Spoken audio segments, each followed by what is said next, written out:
Hello friends, मैं आयुष। मैं आप सबका इस ज्ञान गंगा यूट्यूब चैनल पे स्वागत करता हूं। देखिए, आज पढ़ेंगे ज्योग्राफी का तीसरा चैप्टर, नाम है मानव विकास, ह्यूमन डेवलपमेंट।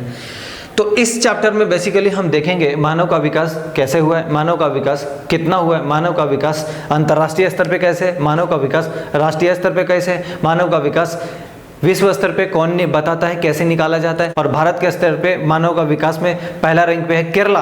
क्यों है पहला रैंक पे केरला? ये सारी चीज़ों का समाधान हो जाएगा।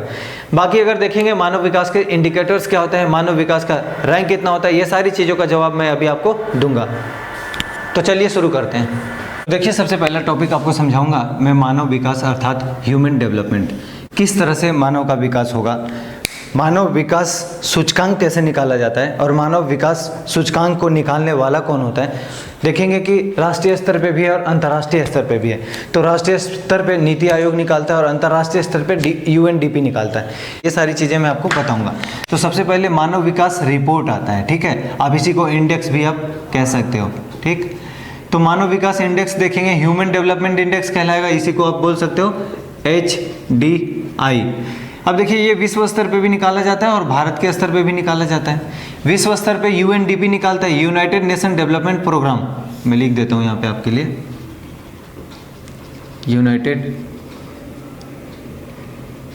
नेशन डेवलपमेंट प्रोग्राम के द्वारा, ठीक। और ये 1990 से निकाला जा रहा है, लगातार अब तक जारी है।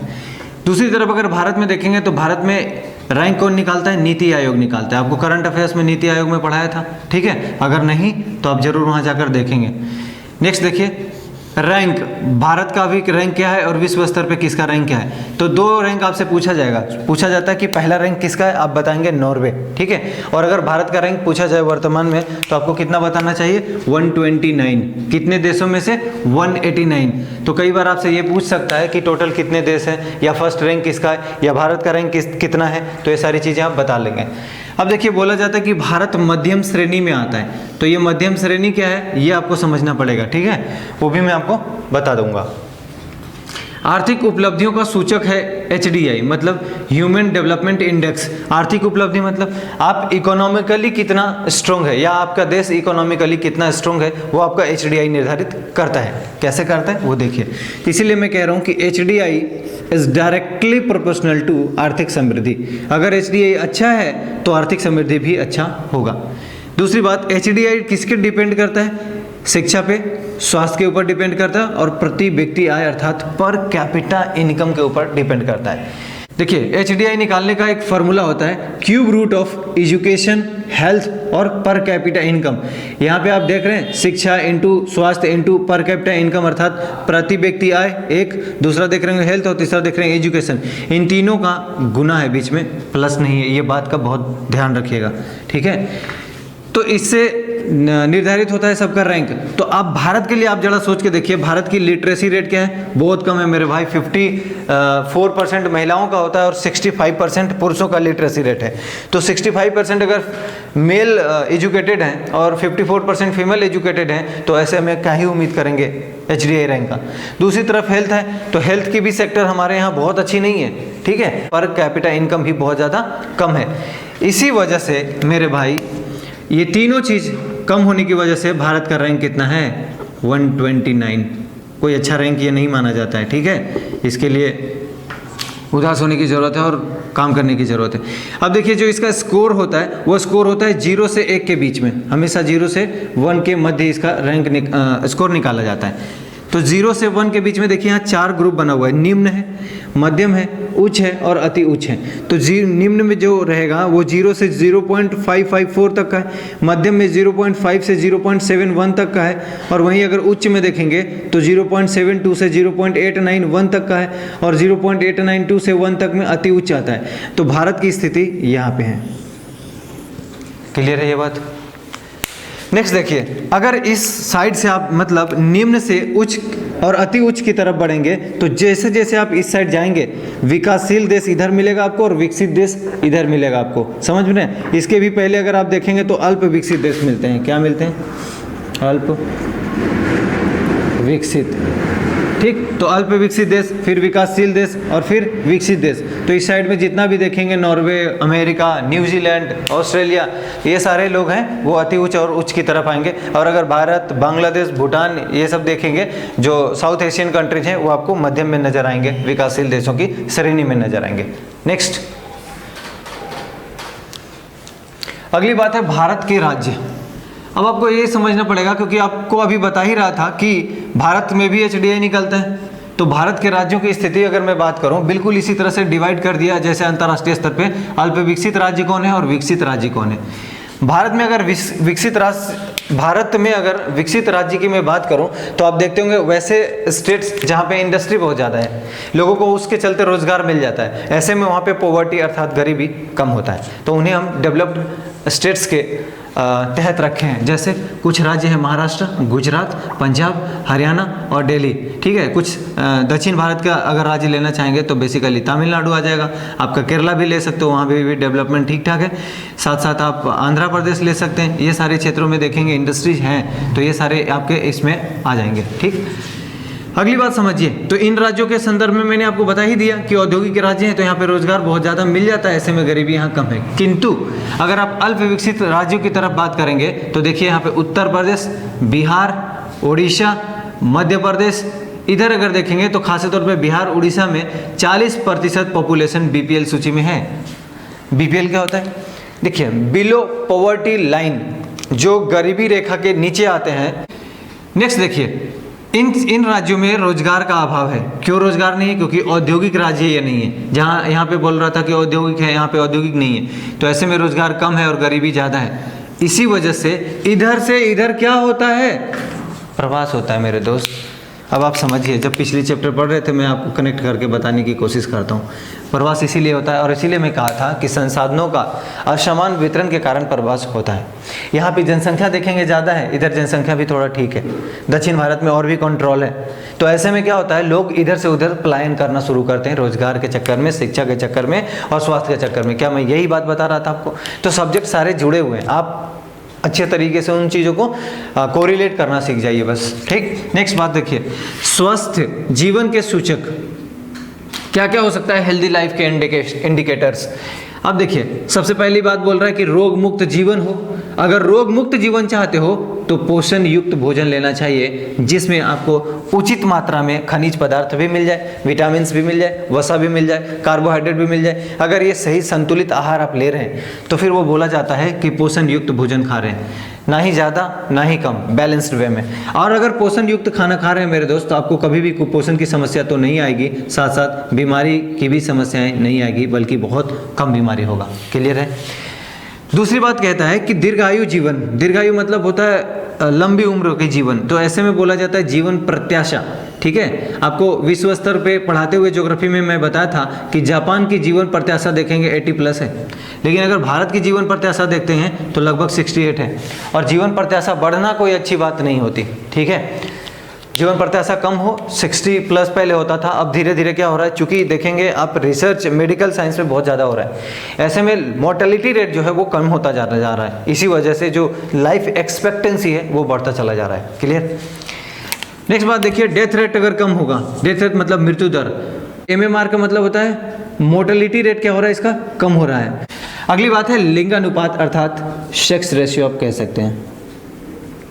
तो ये देखिए सेक्स रेशियो भारत में कैसे निकाला जाता है? बोला जाता है कि 1000 मेल, ठीक है, 1000 मेल में कितनी महिलाओं की संख्या है। तो यहाँ पे देखिए लीजिए, मान लीजिए मैं लिखता हूँ X फीमेल, ठीक है। तो अलग अलग राज्यों का अलग अलग होता है, इसी वजह से मैंने X लिया। हो सकता है देखेंगे केरला के क्षेत्र में तो 1084 फीमेल होते हैं 1000 मेल पे, इसका मतलब वहाँ पे लिंगानुपात बहुत ज़्यादा है। कई जगह देखेंगे 800 फीमेल होती है 1000 पुरुषों पर, तो ऐसे में बोला जाता है कि लिंगानुपात वहाँ बहुत ज़्यादा कम होता है। समझ पा रहे हैं? तो ध्यान रखिएगा कि 1000 मेल पर कितने फीमेल है, उससे के रेशियो से निकाला जाता है लिंगानुपात भारत में। अगर केरल की मैं बात करूँ तो बहुत अच्छा है सेक्स रेशियो, और वो है 1084, बहुत शानदार। दूसरी तरफ देखेंगे पंजाब हरियाणा के क्षेत्र में तो बहुत बुरा स्थिति है। रीजन भ्रूण हत्या, कन्या हत्या, ऑनर किलिंग, ये सारी समस्याएं देखने को मिलता था। लेकिन वर्तमान समय में आप देखेंगे तो काबिल तारीफ भी है रीजन। बेटी बचाओ बेटी पढ़ाओ योजना, सुकन्या समृद्धि योजना और अलग अलग राज्य सरकारें का योजना, ये सारी चीज़ें सेक्स रेशियो को ठीक ठाक बढ़ा रही है। तो ऐसे में चिंता करने की ज़रूरत नहीं है। लगभग सभी राज्यों में ये सेक्स रेशियो देखेंगे तो जितना होना चाहिए कम ही है। इंडिया में अगर देखेंगे एवरेज तो ये मिलेगा आपको 943/1000। क्लियर? मतलब 943 फीमेल हैं 1000 पुरुषों के ऊपर। अगली बात देखेंगे बेटी बचाओ बेटी पढ़ाओ और सुकन्या समृद्धि योजना, ये दोनों योजनाओं की मदद से सेक्स रेशियो में सुधार हो रहा है। ठीक, अगली सेंसस का इंतजार करें, फिर आपको समझ में आएगा कितना हो रहा है। अगली टॉपिक है सामाजिक सशक्तिकरण के सूचक।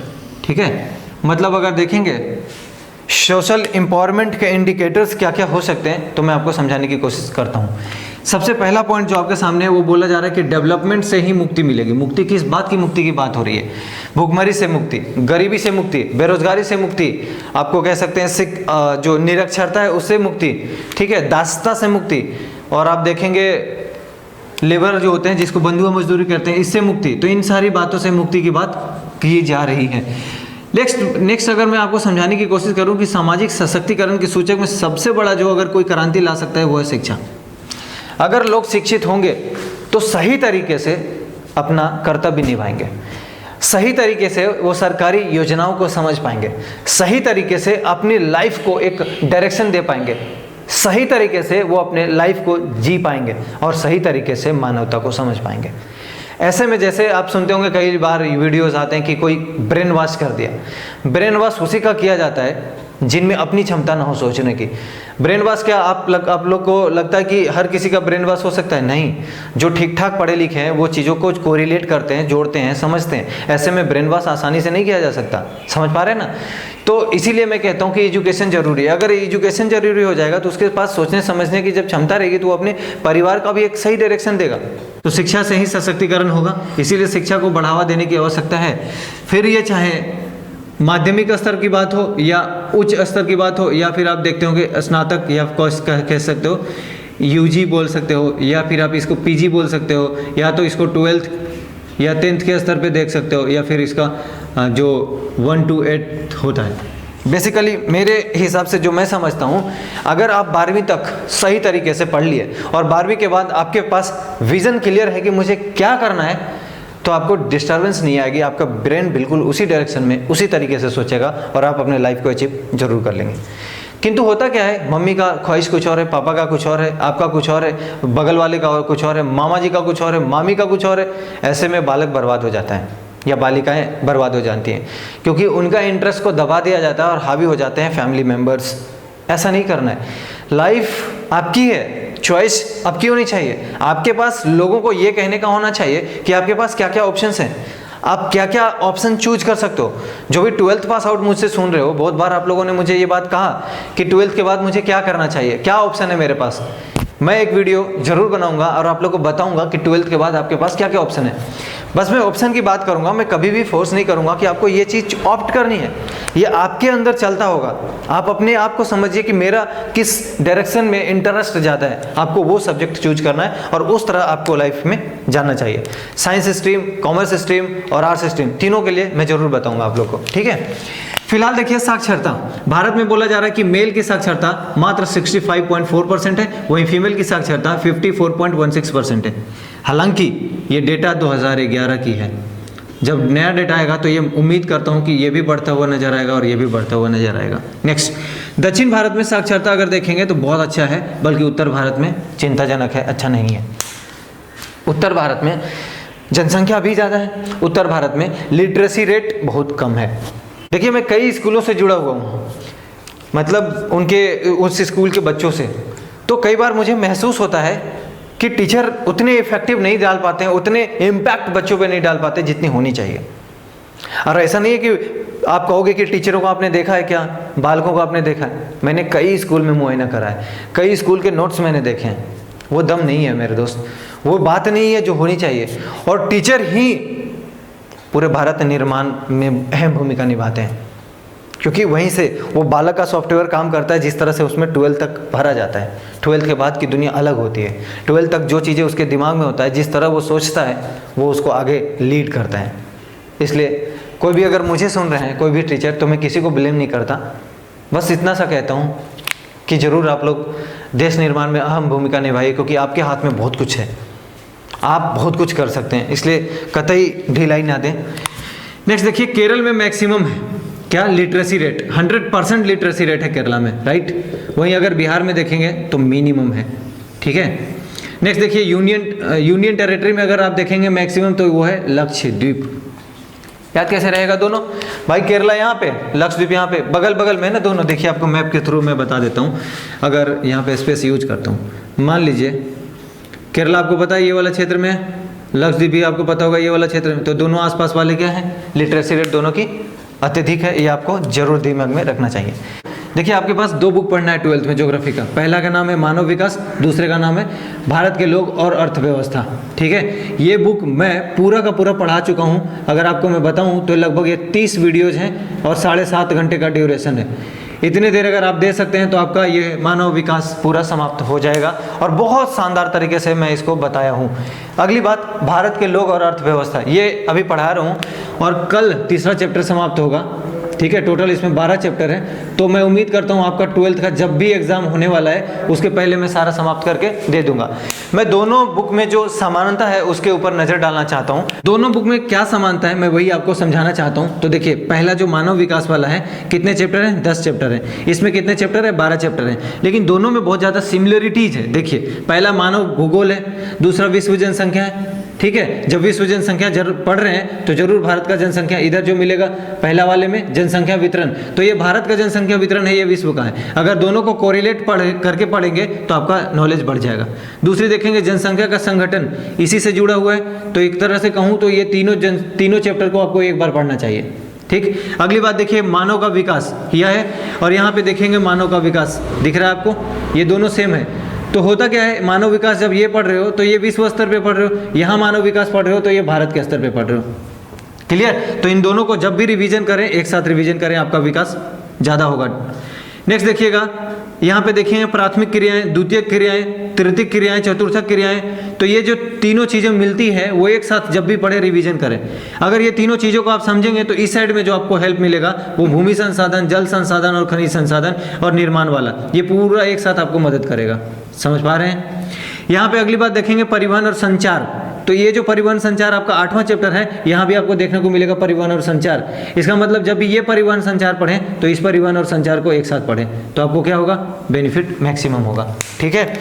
उसी तरह से यहाँ पे देख पा रहे होंगे अंतर्राष्ट्रीय व्यापार, यहाँ भी देख पा रहे होंगे अंतर्राष्ट्रीय व्यापार, तो जरूर अंतर्राष्ट्रीय व्यापार को एक साथ पढ़ें, बेनिफिट मैक्सिमम उठाना हो चाहते हो तो। यहाँ देख रहे होंगे मानव बस्ती चैप्टर नंबर 10, यहाँ पे देख रहे होंगे मानव बस्ती चैप्टर नंबर 4। तो ये जो मानव बस्ती है इससे मानव बस्ती मिलता जुलता है, समझ पा रहे हैं। अगली बात बता रहा हूँ, मानव बस्ती में देखेंगे प्रवास कुछ फैक्टर्स होते हैं, तो यहाँ पे अलग से एक प्रवास लिखा हुआ है। खैर ये तो आप पढ़ ही चुके होंगे, और इनके बीच में अगर आप रिवीजन कर रहे होंगे तो यहाँ भी मैं बीच बीच में बताता हुआ चला हूँ। नेक्स्ट जो इसमें एक्स्ट्रा मिलेगा वो बोला जा रहा है कि भौगोलिक परिदृश्य में कुछ मुद्दे और कुछ समस्याएं। तो कुछ मुद्दे और कुछ समस्याएं में अगर मैं आपको बताऊं, जैसे आप देखते होंगे धारावी का समस्या जो मुंबई का है, मैं बता रहा हूँ क्वेश्चन पक्का है, आएगा ही आएगा। रीजन धारावी बार बार कोरोना वायरस की वजह से वहाँ पे बहुत ज़्यादा संकीर्ण है। आप अगर ये ज्योग्राफी मेरे साथ वर्ल्ड वाला पढ़े होंगे तो उसमें मैं आपको बताया हूँ। तो देखिए मेरे तरीके से अगर आप पढ़ेंगे तो आपको मैक्सिमम बेनिफिट होगा, और कभी भी ज्योग्राफी लोड नहीं लगेगा, या फिर कोई भी हिस्ट्री। रीजन मैं फील कराता हूँ, महसूस, क्योंकि आपको दिखना चाहिए। अगर नहीं दिखता तो आप सही तरीके से नहीं पढ़ रहे हैं। विजुअलाइज कीजिए चीज़ों को कि कैसे हो रहा है और किधर जा रहा है, और अगर आप नहीं कर पा रहे हैं तो ये गलत तरीका है पढ़ने का भाई। आप एक बार पढ़ के देखिए, जैसा मैं कहता हूँ 2-4 चैप्टर देखिए, नहीं पसंद आए तो फिर आप कमेंट्स कर सकते हैं कि मेरे को दिक्कत हो रही है, फिर मैं आपको दूसरा हो सकता है कोई तरीका बताऊँ, शायद उस तरीके से हो। ऐसा नहीं है कि समझ में नहीं आएगा। मानव के पास बहुत अधिक दिमाग होता है, बशर्ते वो अपना पूरा लगा तो दे, एक बार एक जगह फोकस करके। लगाते ही नहीं है, बिजी शेड्यूल है ना सबका, तो ऐसा होता है। खैर उम्मीद करता हूँ आप जरूर अच्छे से करेंगे। अब आपको एक बात और बताऊँ, ये चैप्टर जो तीसरा है वो कल समाप्त हो जाएगा। 4th चैप्टर में बहुत जल्दी हम एंट्री ले लेंगे, और वीडियोज़ आपको हमेशा 5 बजे हर दिन मिल जाएगा, ठीक है। 5 बजे शाम में, कभी इंतजार नहीं करना है, शाम 5 बजे आपको वीडियो हर दिन का मिल जाया करेगा। चैनल पर बने रहें, दोस्तों को शेयर करते रहें। अगर कोई दिक्कत हो, कोई समस्या हो, ज़रूर कमेंट्स करके बताएं। मैं उम्मीद करता हूँ आप लोग और अन्य लोगों तक पहुँचने में या पहुँचाने में बहुत ज़्यादा सहायता कर रहे होंगे, और इस तरह से हमारी जो ज्ञान गंगा की फैमिली है वो बढ़ती चली जाएगी। मैं उम्मीद करता हूँ कि जिस लिटरेसी रेट की मैं बात करूँ, उस लिटरेसी रेट को मैं बढ़ाने की कोशिश करूँ अपने तरीके से, जितना मैं कर सकूँ एज ए नागरिक होने के नाते। ठीक है, धन्यवाद।